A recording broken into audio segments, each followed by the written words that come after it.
zangu wanahabari, kikao chetu cha leo ni kikao cha Shura ya Maimamu Tanzania, na tumepanga kuongea na vyombo vya habari kwa lengo la kutoa taarifa ya uchaguzi mkuu uliofanyika Oktoba 2029.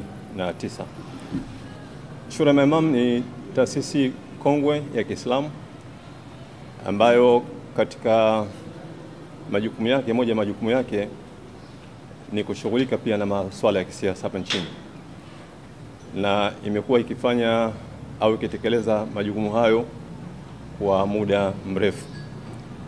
Katika uchaguzi huu wa mwaka huu 2025, Shura ya Maimamu Tanzania, kamati kuu ya siasa, iliweka waangalizi wa uchaguzi na wameshiriki katika maeneo kadhaa hapa nchini. Kwa hivyo leo wanatoa taarifa ya uangalizi ambayo inatokana na uchaguzi huu uliopita.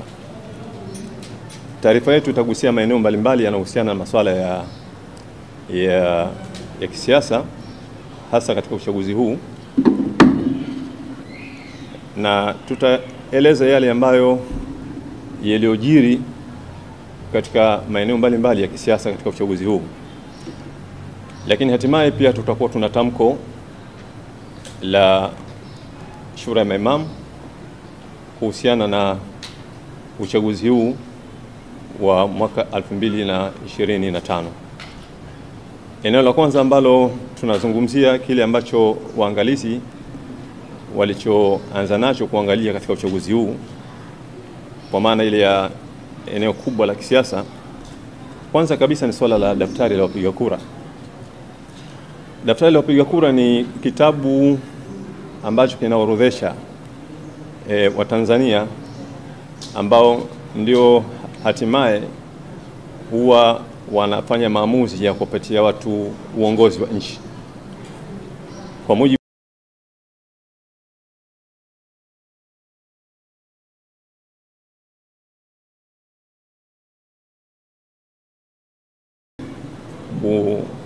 kuchukua nafasi za uongozi wa taifa.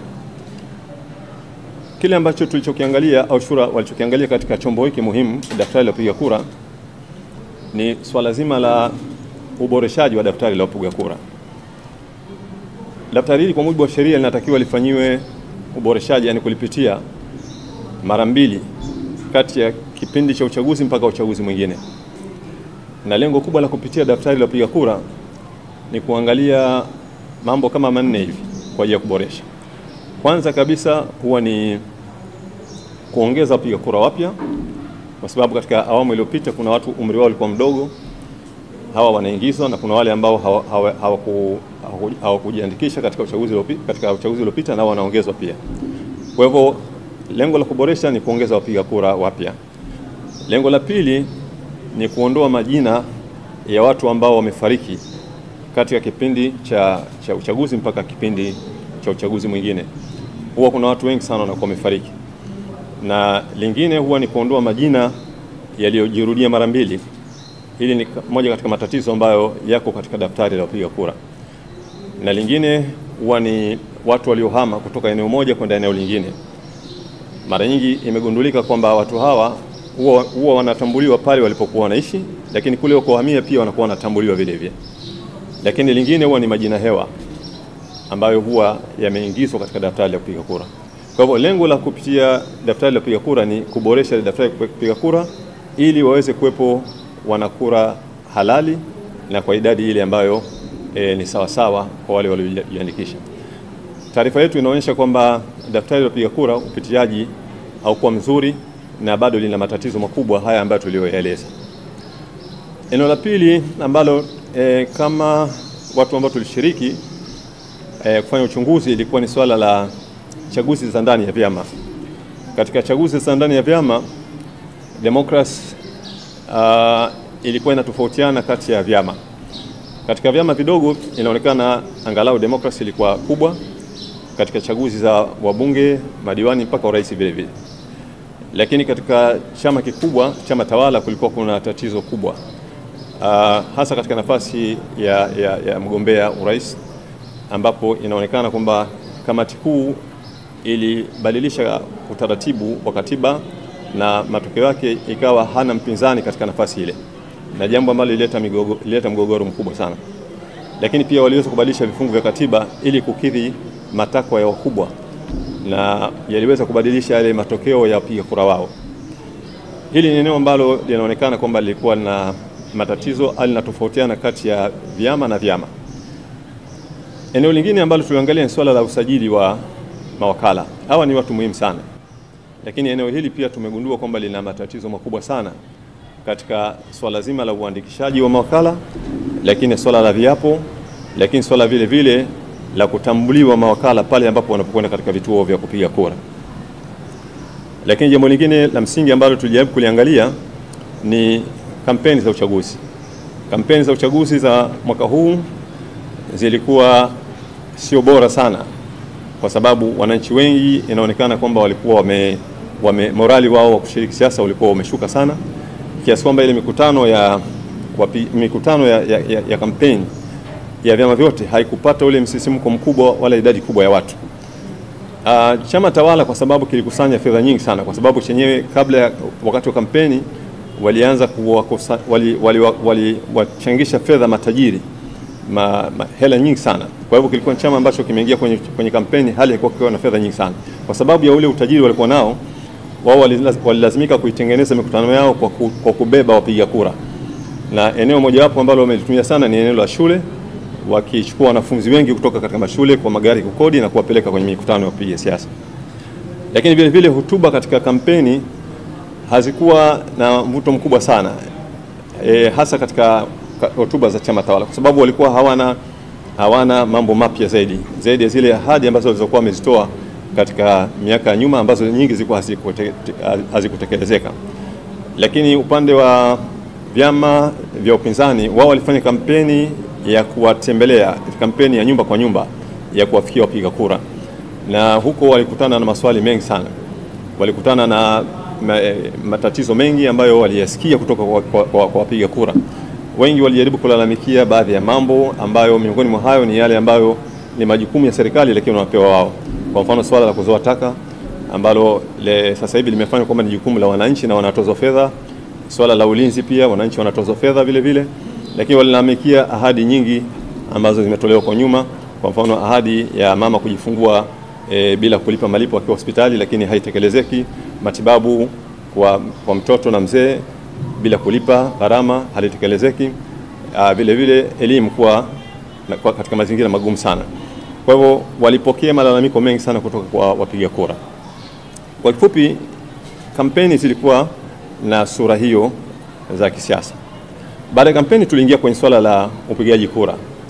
Upigaji kura ulianza Oktoba 29. Kitu ambacho kilichoonekana katika kampeni, kwanza kabisa kulikuwa na swala zima la kuwazuia mawakala wa vyama vya upinzani kuingia katika vituo vya kupiga kura, lakini mawakala wa chama tawala waliruhusiwa kuingia katika vituo vya kupiga kura, na hiyo ilitoa nafasi sana ya kuingizwa kura feki katika yale maboksi ya kupiga kura. Kwa hivyo mawakala walizuiliwa, na hata pale ambapo walipolalamika, lakini bado waliruhusiwa kuingia hali ya kuwa hawatambuliwi. Lakini kulikuwa kuna hali ya upendeleo vile vile kwa watu wa tume, ambapo kwa mfano kuna baadhi ya maeneo walikuja watu kupiga kura wakiwa hawana vile vipande vya kura, lakini walikuja hali ya kuwa wana barua ya utambulisho wa Chama cha Mapinduzi na wakaruhusiwa kupiga kura. Wakati tukiendelea kwenye zoezi la upigaji kura, waangalizi wakiangalia hiyo hali, kulitokea maandamano makubwa yalifanyika katika maeneo mbalimbali, na yalileta athari kubwa, kwa sababu kuna maeneo ambayo tunaweza kusema kama uchaguzi haukufanyika kabisa. Maeneo kama ya Ubungo, maeneo kama ya Kinondoni, huko ni eneo ambalo liliathiriwa kwa kiasi kikubwa sana na yale maandamano. Lakini pia kulikuwa na swala la mauaji, watu wengi inaonekana wameuawa katika siku ile ya maandamano. Kuna swala la watu ambao walijitokeza katika upigaji kura, walikuwa watu wachache mno. katika baadhi ya vituo ambavyo wapigaji kura upigaji kura ulifungwa saa 10, lakini wasimamizi wa uchaguzi wakachukua maboksi ya uchaguzi wakaondoka nayo. Pamoja na hayo, lakini kuna baadhi ya vituo ambavyo vilivyoanza kuhesabu kura. Katika vile vituo ambavyo viliweza kuhesabu kura, lakini baadaye hawakufika mwisho, nao pia yale maboksi wasimamizi wakayabeba wakaondoka nayo. Katika vile vituo, baadhi ya mawakala waliwahi kuchukua zile hati za majumuisho, na waangalizi wa shura ya maimamu waliziona hati 4 za majumuisho ambazo zilikuwa na sura ifuatayo. Moja ilikuwa ni ya kituo cha Lumo Sekondari B4. Waliojiandikisha walikuwa ni watu 372, lakini waliopiga kura walikuwa ni 21. Na kituo cha pili kilikuwa ni kituo cha Lumo Sekondari A4. Waliojiandikisha walikuwa ni 429, lakini waliopiga kura walikuwa ni 34. Na kituo cha tatu kilikuwa ni Lumo Sekondari A5. Waliojiandikisha walikuwa ni 422, waliopiga kura walikuwa ni 14. Na kituo cha 4 waliojiandikisha walikuwa ni Lumo Sekondari CA. Waliojiandikisha walikuwa 423, waliopiga kura walikuwa 23. Kwa hivyo unaweza ukaona kwa kiwango gani wapiga kura walikuwa wachache sana katika maeneo ya kupiga kura. Kwa hivyo uchaguzi wa safari hii au uchaguzi wa mwaka huu ulikuwa ni uchaguzi ambao ulikuwa na mwitikio mdogo sana ukiangalia katika ile hali halisi inayotokana na nyaraka, lakini yale ambayo watu tumeshuhudia kwa macho vile vile. Ilifika katika vituo vile vya kupiga kura wakati fulani kituo cha kupiga kura msimamizi na mawakala wanakaa muda wa masaa 2 hajatokea mtu kupiga kura. Sasa muktasari wa taarifa yetu unaeleza kama ifuatavyo. Namba 1, zoezi la kuhesabu kura katika vituo vingi halikufanyika kabisa. Na 2, mawakala hawakupewa nakala ya majumuisho ya vituo. Na 3, nakala ya majumuisho haikubandikwa nje ya kituo. Na 4, nyaraka za majumuisho ya vituo hazikujumuishwa kabisa katika kata. Na 5, majumuisho ya kata hayakufanyika kabisa katika jimbo. Na 6, sehemu nyingi wa Tanzania wengi hawakupiga kura kabisa kutokana na sababu mbalimbali. Hali hiyo imeripotiwa kutokea sehemu zote za Tanganyika. Kwa muktadha huo, haiwezekani kupata rais, mbunge na diwani kwa hesabu ya kura za wananchi. Ndugu na habari, na saha zetu ni hizi zifuatazo katika ile hali ya uchaguzi ambao ulioendelea. Pamoja na waangalizi wa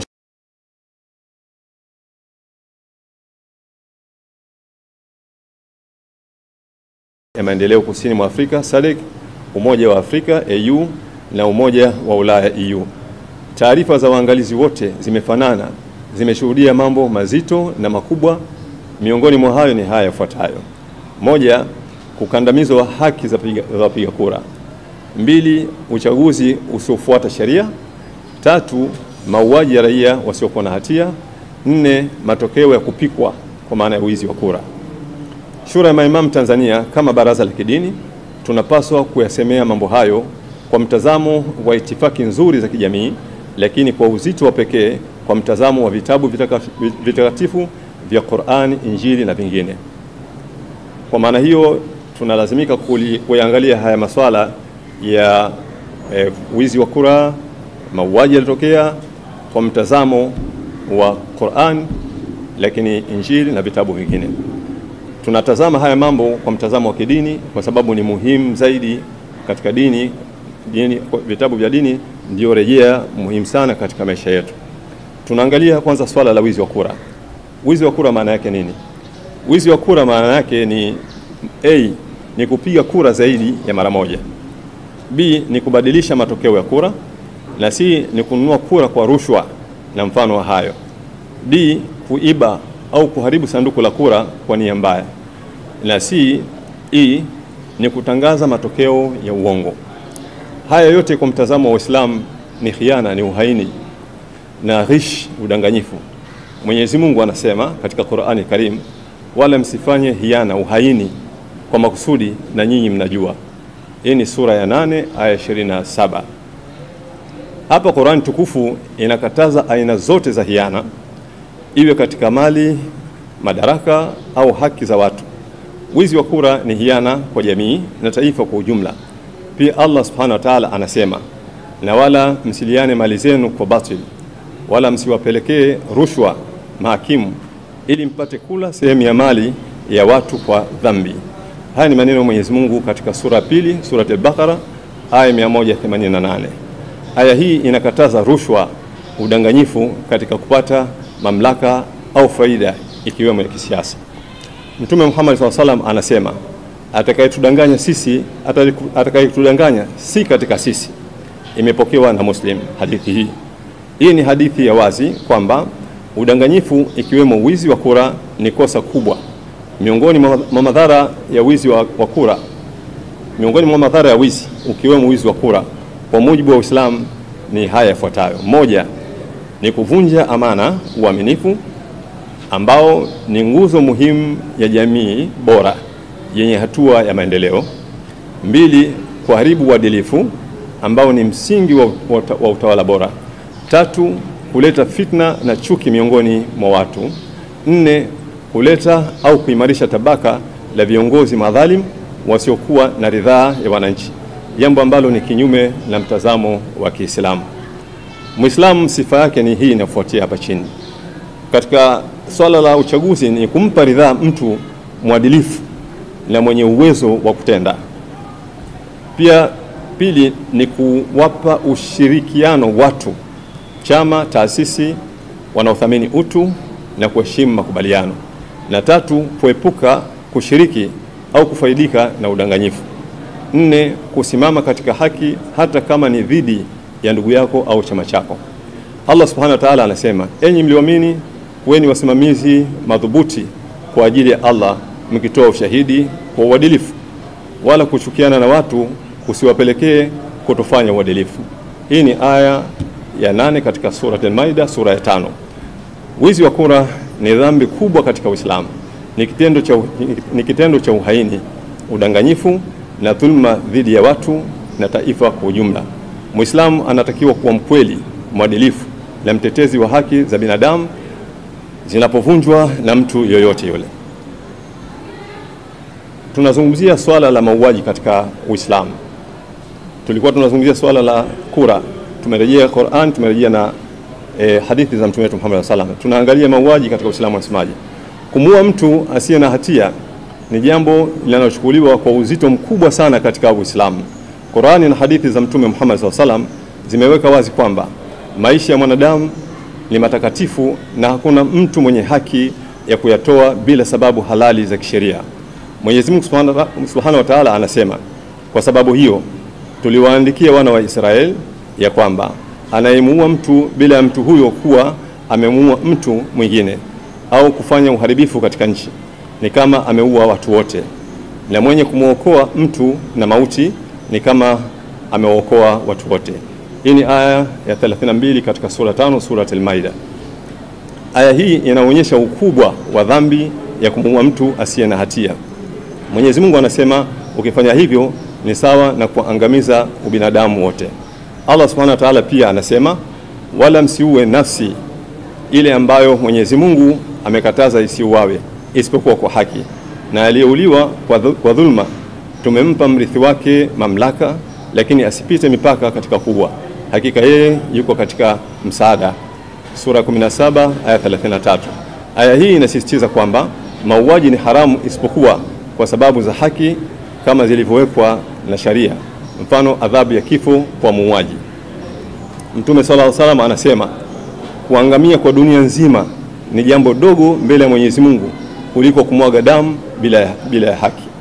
Hii ni hadithi inapatikana katika Sahih Bukhari, hadithi ya 6868.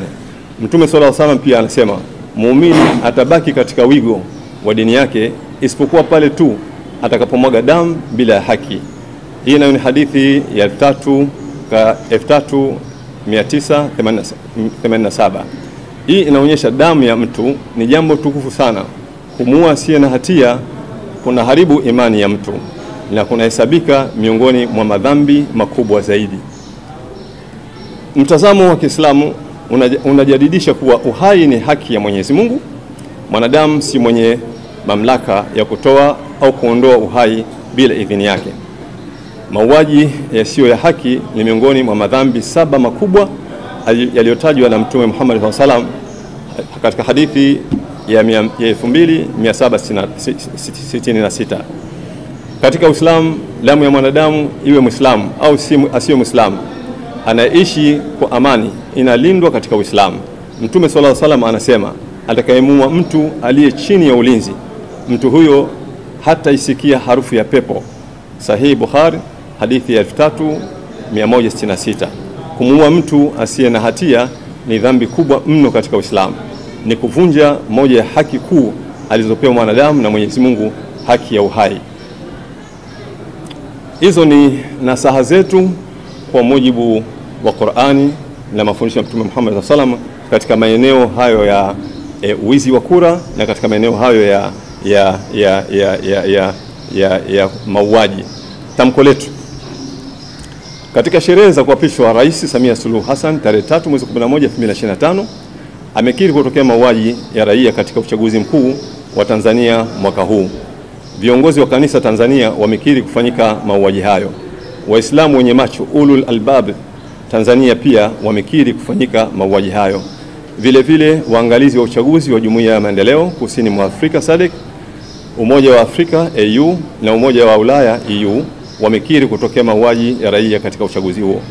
Kwa mujibu wa sheria za Tanzania na sheria za kimataifa, waliouliwa ni watu wasiokuwa na hatia, innocent, mpaka pale mahakama itakapothibitisha makosa yao. Kwa muktadha huo, moja, tunalaani vikali mauaji ya watu wasio na hatia waliouliwa katika uchaguzi mkuu 2025. 2, kwa huzuni kubwa tunatoa rambirambi kwa familia na ndugu wote wa raia na wengine waliopoteza maisha katika mashambulizi na ukatili uliofanyika katika kipindi cha uchaguzi. 3, tunasimama kwa mshikamano na ndugu wa marehemu katika kipindi hiki cha majonzi makubwa. 4, mioyo yetu imejaa huzuni, lakini pia imesheheni matumaini makubwa kwamba haki, amani, utu na ubinadamu vitarejea Tanzania. 5, tunalani uharibifu wa mali za raia wasiokuwa na hatia katika uchaguzi huo. 6, zoezi la kuhesabu kura katika vituo vingi halikufanyika kabisa. Mawakala hawakupewa nakala za majumuisho ya vituo. Nakala ya majumuisho haikubandikwa nje ya kituo. Nyaraka za majumuisho ya vituo hazikujumuishwa kabisa katika kata. Majumuisho ya kata hayakufanyika kabisa katika jimbo. Tunalani ufisadi na ulaghai huo mkubwa uliofanywa na mamlaka za dola katika uchaguzi mkuu wa rais, wa bunge na madiwani Oktoba 29, 2025. 7, tunashauri viongozi wa dini, viongozi wa stafu wa serikali na taasisi za haki za binadamu waombe kukutanisha serikali ya CCM na wapinzani wake kujadili mustakabali wa taifa. 8, tunashauri serikali ya CCM itoe haki kwa Watanzania kuandika katiba mpya ya taifa lao. 9, kwa sauti kubwa kabisa tunakataa kupongeza uchaguzi mkuu wa rais, wa bunge na madiwani uliofanyika Tanzania mwaka huu. 10, tunamwomba Mwenyezi Mungu abariki taifa letu la Tanzania lifikie katika uhuru, mshikamano na amani ya kweli. Asante sana.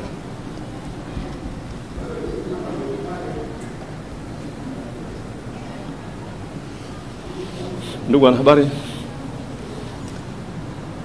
tumezungumzia uchaguzi, lakini tukaangalia mtazamo wa Uislamu katika yale yaliyojiri katika uchaguzi, hasa katika eneo la wizi wa kura, lakini vile vile katika eneo la mauaji yaliyotokea, na tumenukuu aya za Qur'an tukufu kuhusiana na swala la wizi wa kura. Tumenukuu hadithi za Mtume Muhammad sallam katika swala la wizi wa kura. Tumenukuu aya za Qur'ani katika masuala ya mauaji ya watu wasiokuwa na hatia, na tumenukuu hadithi za Mtume Muhammad sallam vile vile katika mauaji ya watu wasiokuwa na hatia, na tumetoa tamko letu la hayo mambo yaliyojiri katika uchaguzi mkuu wa 2025. Kama kuna swali basi tunaweza kujibu maswali machache ili tuweze kumalizia. Ndio. Karatasi ndio. Mnaomba karatasi?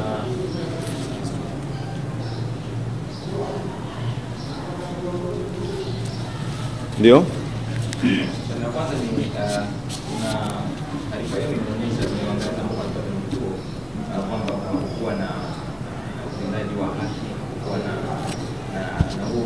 wa demokrasia kwenye vituo.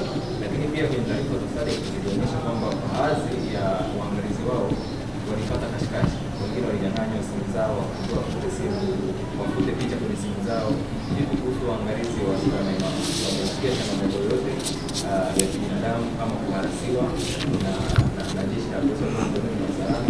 Swali la pili ni umekuwa mtazamo wa shura ya maimamu kwamba watu hawakujitokeza, mwamko ulikuwa mdogo kwenye upigaji wa kura, lakini jana kwenye ufunguzi wa bunge la 13 Rais Samia alisema kwamba tume ilikuwa na vituo vingi sana kiasi kwamba watu waliokuwa na waangalizi ambao labda ni kujumuisha na jeshi la maimamu kwamba waliona kama watu kujitokeza, lakini vituo vilikuwa vingi kiasi kwamba watu wanafika na pia na kuondoka. Nini kauli yenu kuhusu hii kauli ya mheshimiwa rais?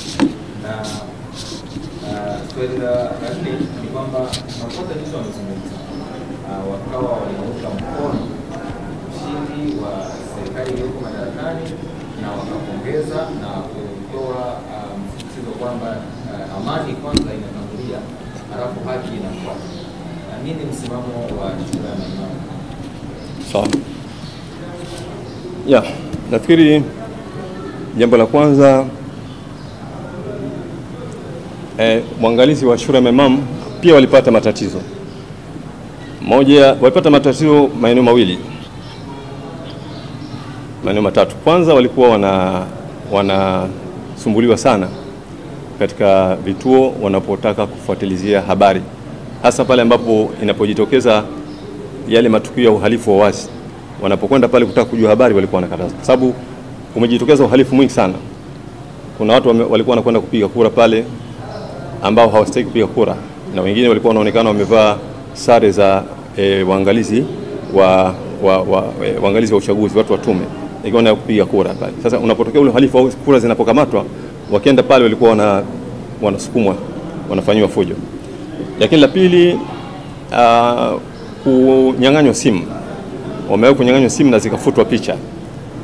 Yaani kuna matukio ambayo yalitokea ya wizi wa kura, walipokuwa wanapiga picha basi walivamiwa na polisi na wakawanyang'anya, wakafuta zile picha. Ingawa kwa bahati nzuri kuna kituo ambacho walifuta picha lakini ikawa hawakuzimaliza. Tunazo ambazo zinathibitisha ule wizi wa kura unavyofanyika. Lakini la tatu, yuko mwangalizi wetu ambaye alichaniwa diary yake baada ya kuonekana kwamba alikuwa amenote yani yale matukio, basi alinyang'anywa diary na ikachanwa moja kwa moja, na amechana msimamizi wa kituo, lakini akiwa chini ya usimamizi pale polisi wanamwangalia pale. Kwa hivyo matatizo yametokea. La pili, swala la kujitokeza kupiga kura. Kwamba unasema kwamba imesifiwa kwamba wapiga kura walikuwa wengi. Kwa bahati nzuri shura ilikuwa na waangalizi, lakini pia mimi pia nimeshiriki moja kwa moja ambaye ni katibu wa shura. Kwa hivyo sisi tulikuwa kwenye tukio lenyewe, yani tukiona ile hali halisi. Na bahati nzuri hapa nyuma nimekusomea data, nimekusomea taarifa ya majumuisho ya moja ya vituo kama 4 ambayo ilipatikana kwa njia ya bahati, kwa sababu katika ile vurugu iliyotokea pale wao waliwahi kuchukua ile, ambayo unaona kwa mfano kituo wamejiandikisha watu 372 lakini waliopiga kura ni 21. Kituo wamejiandikisha watu 422 wamepiga kura watu 14. Kituo wamejiandikisha watu 423 wamepiga kura watu 21. Sasa hii inakuonyesha wazi, na hii hali imetokea nchi nzima. Huwezi ukasema kwamba hapa watu walijitokeza kupiga kura, lakini kuna kauli ambayo imezungumzwa kwamba inatokana na kwamba watu wakuonekana wengi katika vituo kwa sababu vituo vilikuwa vingi.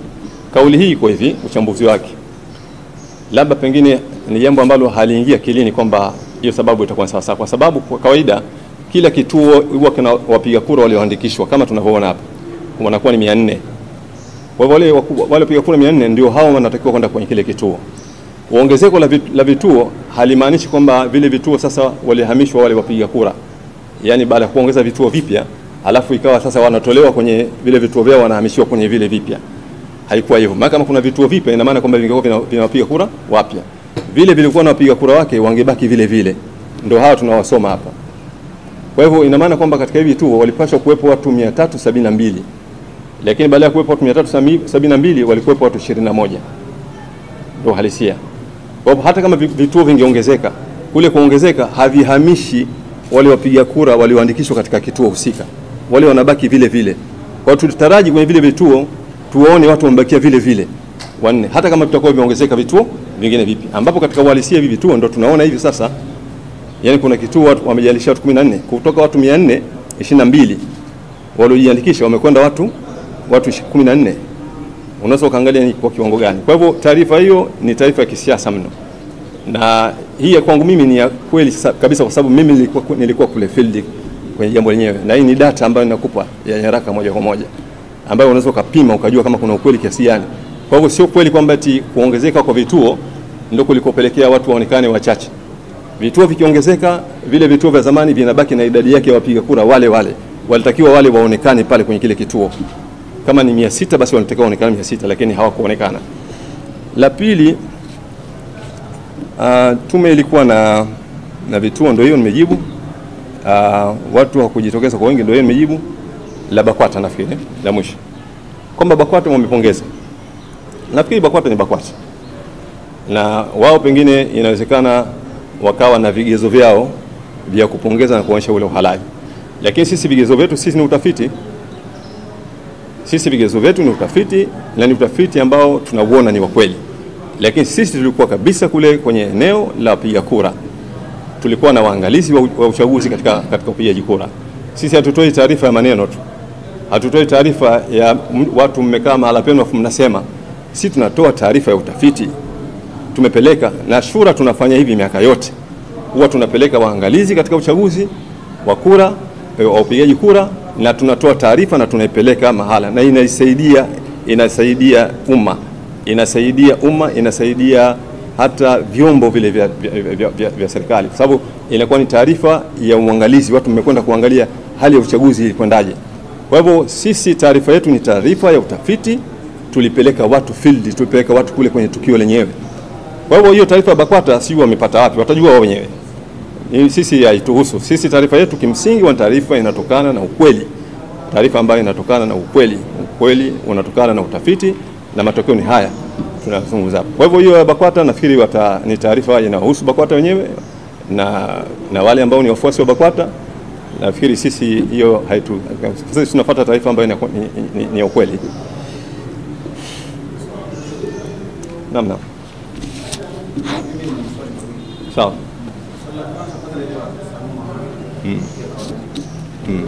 Kwanza ni kuhusiana na ambacho kimezungumzwa baada ya yote. Taifa kama lilikuwa limeingia kwenye mabadiliko, hususan baada ya pia tumetoa ripoti yake hapo baada ya usimamizi wa shura kufika katika hali eneo kama Uzenga na kuona hali hizi. Jana Rais Samia Suluhu Hassan aliweza kutangaza kwamba yuko tayari kwa ajili ya kuona maridhiano. Alihusisha pia baadhi ya viongozi kwamba walikaa chini vyama vya siasa na upinzani pamoja na utawala pamoja na maneno. Lakini binafsi yangu najaribu kuuliza ama najaribu kuangalia ni kwamba nyinyi kama shura mna wafuasi ambao wafuasi hao pia ni raia wa nchi hii ambao wao wengi bado wanaonyesha kuwa na mashaka na hayo maridhiano ya mchakato. Sasa wewe, ipi kauli yako kwa wananchi ambao wengine pia ni wafuasi wenu kuelekea hayo maridhiano ambayo wanasema yatakwenda kufanyika kwa ajili ya kuweka hali sawa, kurejesha taifa katika hali ya maendeleo? Ipi kauli yako au kauli yenu kama shura kwa hawa wafuasi ama wananchi ambao wao wanaonyesha bado kutokuwa na imani na maridhiano haya? Na je, nyinyi kama shura mko tayari kwa hayo maridhiano pia?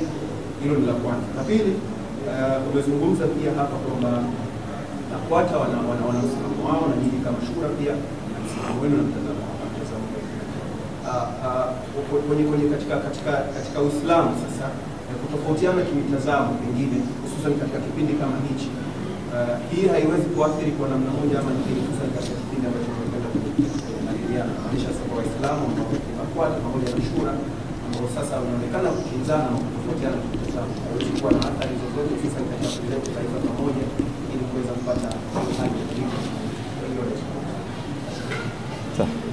Au nijibu kwanza? Naomba nijibu. Sawa. Swali la kwanza, swala la maridhiano.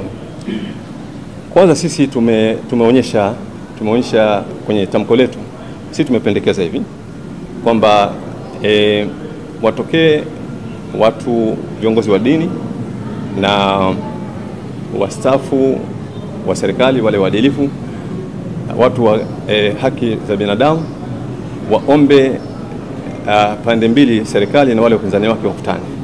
Yani tunazungumzia third party, kwamba yafanyike lakini hiyo kuna third party, kwamba hiyo ndio nzuri, ndio mtazamo wetu sisi tulionao. Lakini kwenye swala la maridhiano sasa, ile aliyozungumza rais yani, mimi sioni kama kuna dhamira ya kweli ya maridhiano kwa jinsi nilivyosikia ule hotuba, kwa sababu yani rais katika mazungumzo yake yani amepongeza na kusifia sababu zile ambazo zilipelekea yale mambo yalitokea tarehe 29 yafanyike. Yalitokea tarehe 29, watu waliingia kwenye maandamano, ni kwamba wanapinga mfumo wa uchaguzi uliopo Tanzania, ndio wakaingia barabarani, ndio sababu kubwa maana yake. Na rais amesimama jana anapongeza tume, kwa maana kwamba anapongeza kwamba ule mfumo wa uchaguzi uliopo Tanzania ni ule. Kwa maana hiyo ni kwamba anatangaza kwamba yani tusitarajie mabadiliko yote katika jambo kama hili. Ukitangaza kwamba hutarajii mabadiliko yote katika mfumo wa uchaguzi, maana yake ni kwamba unatangaza yani kuendelea na mapambano, kwa sababu hiyo ndio ilipelekea watu 29 wakaingia. Lakini rais kasimama anapongeza kwamba uchaguzi, akiwa anaonyesha kwamba uchaguzi uko vizuri, tume ya uhuru uko vizuri, ambalo hilo ndio tatizo kubwa sasa hivi linalokabili wa Tanzania mpaka wanagawanyika, maana yake kwamba kuna tatizo la mfumo wa uchaguzi. Na kwa bahati nzuri hilo jambo liko dhahiri kabisa. Bahati nzuri mimi mwenyewe nimeshiriki kwenye uchaguzi. Mpaka leo ninapokueleza sasa hivi sijui yani mimi kama nimeshindwa au nimeshinda. Sijui. Nimeshiriki mpaka mwisho kwenye uchaguzi. Lakini saa 10 watu wa tume ya uchaguzi walikuja wakabeba masanduku wakaondoka wakaenda zao. Na huko wakashika makaratasi wakatangaza mgombea wa CCM. Si ndio? Hii tafsiri yake ni kwamba yani ina maana kwamba Chama cha Mapinduzi hakiko tayari kuona kwamba yani wananchi wanaweza kupata viongozi wanaowataka kwa ridhaa yao, na watu wengine pia kuingia kwenye fikra ya namna hii itaiangamiza nchi. Na rais jana nimepongeza, anasema hii ana maana kwamba uchaguzi unaoendelea sasa hivi chini ya hii tume ya uchaguzi kwamba ni jambo zuri. Kwa hiyo mimi nasema kwamba sioni kama kulikuwa kuna dhamira ya kweli, kwa sababu dhamira kweli ni lazima tukubali kwamba kuna tatizo. Yani kwanza ni lazima tukubali kwamba kuna tatizo, then tukae sasa tuliangalie tatizo. Ndio ambavyo inavyokwenda. Kwa hivyo mimi sioni kama kweli kile alichozungumza cha maridhiano kwamba kina dhamira kweli. Maridhiano ni lazima kwanza muangalie matatizo yakoje, afu mkae pamoja muweze kuangalia ile matatizo na muweze mkatatua. Lakini pia katika ile alichozungumza jana, swala la kuunda tume, haya ndio mambo yanalalamikiwa muda wote, na ndio utamaduni wa serikali yetu sasa hivi. Inasababisha matatizo, alafu yenyewe inajitokeza kama yenyewe ndio inaweza kutatua yale matatizo. Utasemaje kwamba serikali iunde tume ya uchunguzi katika situation kama hii, katika mazingira kama hii, katika hali ambayo inaonekana kabisa kwamba miongoni mwa watu ambao wanaweza kutumiwa ni vyombo vya dola wenyewe, alafu unasema kwamba wao ndio waunde tume ya uchunguzi, lakini uzoefu unaonyesha serikali haina uwezo kabisa wa kuunda tume ya uchunguzi. Wameunda tume nyingi na hazikufanya chochote kile, na hakukuwa na ukweli wote ule. Ni kimsingi ni kwamba kwa maneno yaliyozungumzwa yanaonekana mazungumzo ya kisiasa, na kwa mwenendo ule tatizo upo uhusiano, tatizo likawa kubwa zaidi. Kutofautiana kimtazamo na BAKWATA. Sisi bahati nzuri tumeweka tamko zuri sana katika Qur'ani. Katika Qur'ani al-Karim Mwenyezi Mungu anasema hivi, anasema ikiwa mtatofautiana Mwenyezi Mungu anasema rejeeni katika Qur'an, rejeeni katika mafundisho ya Mtume Muhammad sallallahu, mtapata ufumbuzi kama mmetofautiana. Mwenyezi Mungu anasema mkirejea katika Qur'an, mkirejea katika mafundisho ya Mtume Muhammad sallallahu, mnapata ufumbuzi. Ndio maana sisi katika tamko letu limejaa aya nyingi sana za Qur'an. Tamko hili limejaa hadithi za wazi kabisa za Qur'an. Na sidhani kama kuna mtu ambaye anaweza kupinga kwamba wizi wa kura ni makosa makubwa. Sidhani. Sababu Qur'ani haina kitu ambacho haizungumzii. Kila kitu inazungumzia. Sidhani kama Qur'an yuko Muislamu anaweza kupinga kwamba mauaji ni jambo baya sana. Tena hadithi ya Mtume imesema kwamba kumuua mtu aliyokuwa chini ya mwangalizi, yani yuko chini ya ulinzi. Yani sema mtu anayefanya hivyo, hadithi ya Mtume anasema mtu akifanya hivyo harufu ya pepo hatoisikia. Kwa hivyo mimi nadhani hatuwezi kutofautiana, kwa sababu sisi tumeweka shura mamam kwenye tamko letu, tumeweka aya za Qur'an ambazo ni aya ambazo Muislamu yote yule analazimika kuzinani kwenda. Lakini kubwa zaidi ni ukweli, si ndio? Lazima tutafute ukweli. Sisi haya tuliyozungumza ni kweli kabisa kwamba uchaguzi sio huru, haukuwa huru na haukuwa ni haki. Tuna ushahidi. Mimi ninazo picha kabisa, na baadhi nimeprint ziko hapa, ambazo wale wasimamizi wa uchaguzi wanaiba. Utasemaje uchaguzi uko huru? Yani wale wasimamizi wa uchaguzi si ndio wamekabidhiwa dhamana? Mimi ninazo picha wasimamizi wa uchaguzi wanaiba. Yani wanakata kura, wanaingiza kwenye maboksi yako, hazipo hapa. Utasemaje kwamba uchaguzi huo ulikuwa halali? Tena unazungumza wewe Muislamu. Unazungumza hivyo katika jambo ambalo limefanyika uovu mkubwa kabisa. Wizi ni katika madhambi makubwa kabisa. Kwa hivyo hatutofautiani. Kwa sababu tukitofautiana tunarejea katika Qur'ani. Qur'ani inasema nini juu ya wizi? Qur'ani inasema nini juu ya mauaji? Tunapata ufumbuzi. Kwa hivyo sisi msimamo wetu bwana ni Qur'ani imesema nini juu ya wizi wa kura, na wizi wa kura umetawala katika uchaguzi huu. Sisi tumeshuhudia kwa macho, picha zipo. Sisi watu wa ndani tumeona, hata watu wa mataifa nje pia wameona. Mauaji tumeyaona dhahiri, shahiri, watu wanauawa barabarani, na mpaka leo athari iko kubwa sana katika jamii. Kwa hivyo hilo lina tatizo. Tuko vizuri katika. Ndio. Na moja wako wa kwanza kabisa ambalo unazungumzia ni waangalizi kama shura ya mambo. Ndio. Mapema kabisa wakati mchakato unaanza, tume huru na serikali mapema kabisa ilitoa mwongozo na kainisha taasisi ambazo hazipaswi kuwa na waangalizi. Moja ya taasisi zilizoainishwa ni taasisi za kidini. Ndio. Kwa hiyo hapo moja kwa moja manake ninyi kama shura ya mambo mmepoteza sifa ya kuwa sehemu ya waangalizi. Kwa taarifa yako unasema mmekosa bali ya serikali. Amoni tangu kwanza maana taarifa hii kwanza mliona kabla ya kuja kutafuta bali.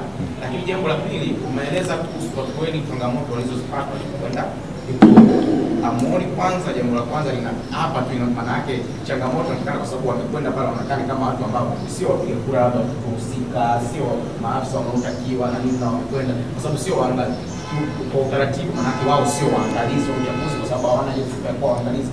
Amoni kama walikwenda kama watu wengine ambao pengine kwa dola wangeweza kuchukua watu wakali kama watu wanaokwenda kwenye kituo kwa ajili ya kufanya uhalifu na kuhuru kama hivyo. Hilo swali langu la pili ambalo linagusa kwenye hiyo ajenda. Kwamba ninyi mliopeleka vituoni watu ambao hawana sifa ya kuwa hivyo. Lakini kwenye muktadha wa jambo hilo lenyewe la ishu ya uangalizi, kwa muktadha huo wote ambao tunazungumza na muktadha wa kisheria kwamba mkoa hiyo na sifa, hiyo pia huoni inaondoa sifa ya ripoti yote ambayo mnaitoa, kwa sababu imetolewa na taasisi ambayo waangalizi wake au yani tafsiri kama haikuwa na waangalizi kwenye jicho la kisheria, kwa sababu ni taasisi ambazo ni taasisi za kidini asipokuwa kuwa na waangalizi. Sasa amoni tu hiyo kukosa sifa, maana yake ripoti yote ambayo imetoa hapa inakosa sifa hiyo na nguvu, kwa sababu inakosa nguvu ya sheria. Sawa. Kwanza niseme kwamba mimi katika watu waliohudhuria wakati wa sheria ya uchaguzi ilipokuwa inapitishwa, nilialikwa kule Dodoma mwaka ule. Katika eneo nililosema ni hilo. Yani tulipokuwa tunachangia, tuliwaeleza kwamba yani swala la elimu ya uraia ni swala ambalo haliwezi kufanywa na mamlaka. Sababu elimu ya uraia maana yake ni kwenda kuwaelimisha watu. Serikali haiwezi kutosheleza kwenda kuwaelimisha watu ili watu waweze kuelewa mambo afu ikawazuia. Lakini pia tukawaeleza kwamba hiyo ni haki ya watu wa dini. Yani sisi hatuwezi kuacha kuwaelimisha watu wetu eti kwa sababu mpaka tupate kibali kutoka serikalini. Na huo msimamo sisi tuliueleza na ninabakia nao mpaka leo. Yani sisi tupewe kibali, tusipewe kibali, sisi tutakwenda kuangalia uchaguzi. Hilo jambo tumelifanya sisi kabla ya sheria haijapita. Yani kabla ya sheria ya uchaguzi haijapitishwa, hii mambo ya kuobserve, kupeleka waangalizi tulikuwa tunapeleka, na kuna kipindi tulikuwa tunapewa vibali na serikali. Hilo la kwanza. La pili, kupoteza sifa. Kupoteza sifa, sisi tunaweza kupoteza sifa kwa maana hiyo ya kisheria, lakini yale tuliyozungumza hayawezi kupoteza sifa. Sababu yale tunazungumza ni kweli. Ni kwa mfano wewe umemwona mtu anauawa pale, sasa huwezi kupoteza sifa kwa sababu wewe sio polisi. Maana polisi ndio anapaswa kumkamata mtu anayeua, lakini haipotezi ule ukweli kwamba ulimuona mtu anauawa na uliona jinsi mtu anavyouawa. Kwa hivyo sisi tunachoamini kwamba kile tulichokiona kilikuwa sahihi, na kwa bahati nzuri kimefanana na kile ambacho walichokizungumza wale waangalizi waliokuwa na vibali kama vile waangalizi wa SADC na waangalizi wa African Union na waangalizi wa European Union. Kwa hivyo utaona cha Shura ya Imam na zile taasisi kubwa tumekuwa tuko sawa sawa. Kwa maana hiyo bado kile tulichokiangalia kimebaki na thamani na hadhi, na sidhani kama mtu ambaye ni mweledi unaweza ukapuuza information kwa sababu ya kumwangalia mtu. Yaani mtu anakupa taarifa badala ya kuzingatia ule ukweli wa ile taarifa, alafu unamtazama yule mtu kwamba huyu bwana sio mwandishi wa habari, huyu bwana sio mtu sidhani kama mtu mwenye busara anafanya hivyo. Kwa hiyo tulichokuzungumza sisi kina hadhi kubwa na kina thamani ile, na sisi tunaendelea kufanya kazi ya kuangalia masuala ya uchaguzi, na tutaendelea kufanya bila kuzingatia kwamba tuna kibali cha serikali au hatuna kibali cha serikali.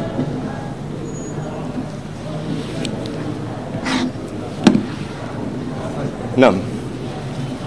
Hii itakuwa la mwisho au la ngapi? Unaitwa? Ndio. Ndio.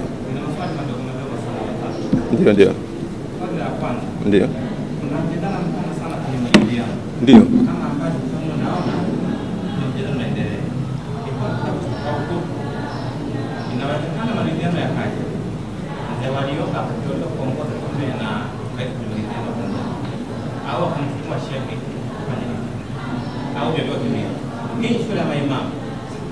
Mnapendekeza ama mnashauri nani awe kiongozi wa maridhiano na wengine wakati kuwa washiriki wa maridhiano? Nani aongoze maridhiano, na serikali, CCM ama nani? Kwa langu la pili, kufuatia iliyopita serikali imekiri, jana rais amezungumza mengi sana kama maeneo ya kisiasa, kijamii na kadhalika, jinsi atakavyokuwa na mengi. Shura ya Maimamu kwa hiyo ndio yafuatia jana, ni lipi angalau linawapa matumaini mema kuendana kufikia kutoka yote ile ya jana? Mwisho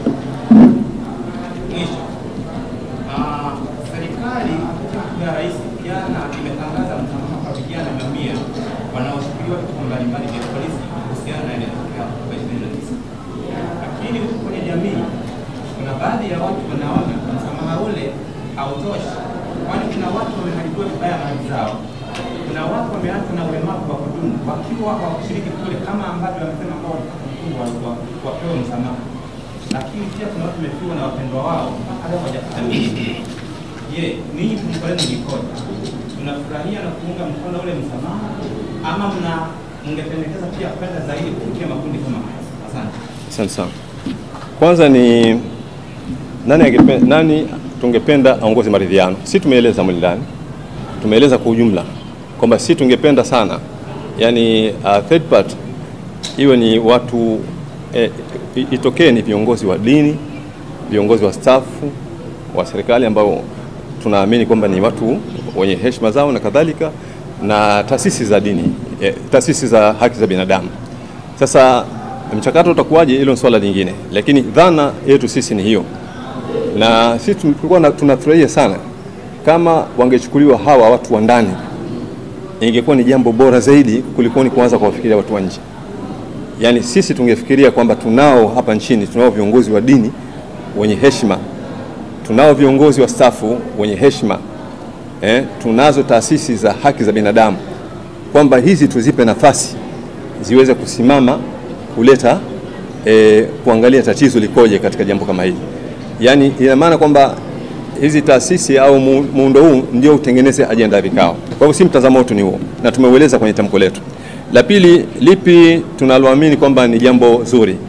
Sisi tunaamini kwamba ile kauli ya rais ya maridhiano, tunaamini kwamba ni kauli nzuri, lakini sisi mashaka yetu makubwa hayo maridhiano yenyewe yanafanyikaje na nani anayefanya, ambapo serikali kwa mtazamo wake ni kwamba hayo maridhiano wao ndio wayasimamie.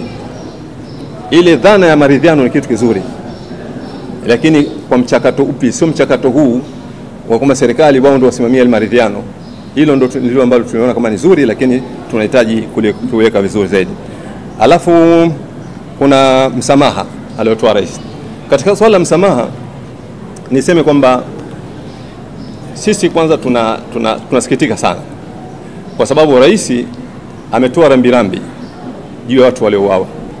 Rambirambi ni jambo zuri sana, na ile rambirambi ni kwamba inawahusu wale waliofiwa, si ndio? Lakini katika tukio lile lina pande mbili. Tukio lile kuna waliouawa na kuna walioua. Rais ametoa tamko linalohusu wale waliouawa, amewapa rambirambi. Hajatoa tamko linalohusu wale walioua. Rais hajawalani watu waliofanya yale mauaji. Yeye ametoa rambirambi, kiasi kwamba hapana statement ya kukemea, ya kulani yale mauaji. Yani hakuna message nzito ya rais ambayo imekwenda kwa wale walifanya mauaji, hakuna. Kwa hivyo ule msamaha ni jambo ambalo nafikiri lipo pale kawaida, na bado halijakaa sawa sawa, kwa sababu wale watu wako mahakamani na rais hawezi kutoa kesi mahakamani kwa mujibu wa sheria.